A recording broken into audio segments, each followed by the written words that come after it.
Kylie, isiniwalat ang mga pinagdadaanang struggle sa pagiging single mother.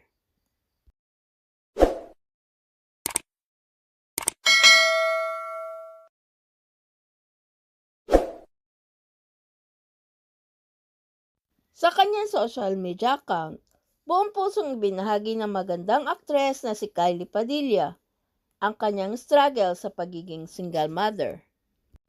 Ayon kay Kylie, sa kabila ng nararanasang matinding pagod, depresyon at pangamba, hinaharap niya ng sabay ang pagiging isang ina at ama sa kanyang mga anak.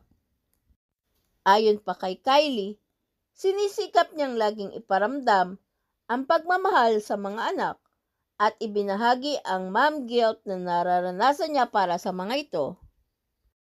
Ipinahayag din ni Kylie na ang pagmamahal ng kanyang mga anak ang nagbibigay ng lakas at pag-asa sa kanya sa kabila ng lahat ng kanyang paghihirap.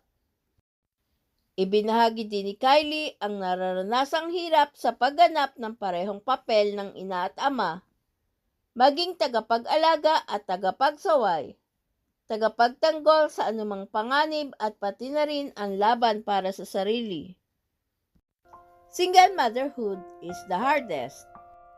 Your mom and dad, both nurturer and disciplinarian, but above all, the protector, even against your worst kind of self.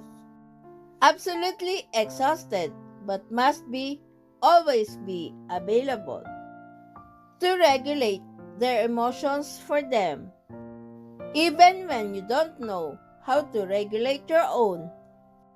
Single motherhood is damn near impossible when you are plagued with depression and anxiety, or when you are filled with self-doubt and you feel completely isolated and alone, and like you're failing your role as a mother.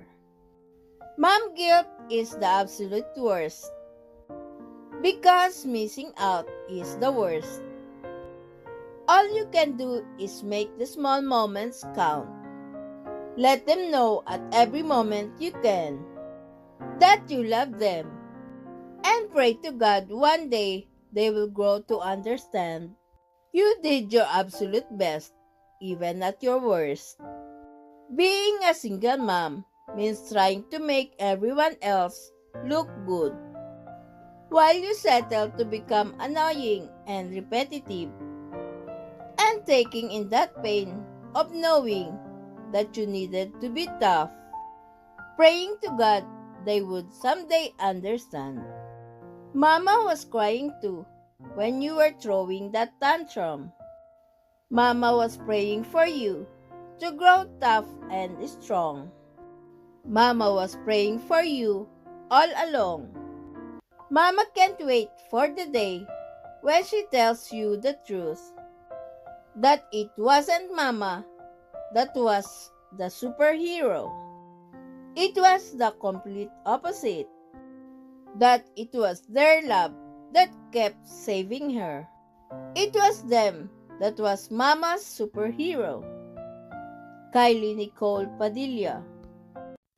Please subscribe and hit the notification bell para ma-update kayo sa sunod na showbiz news.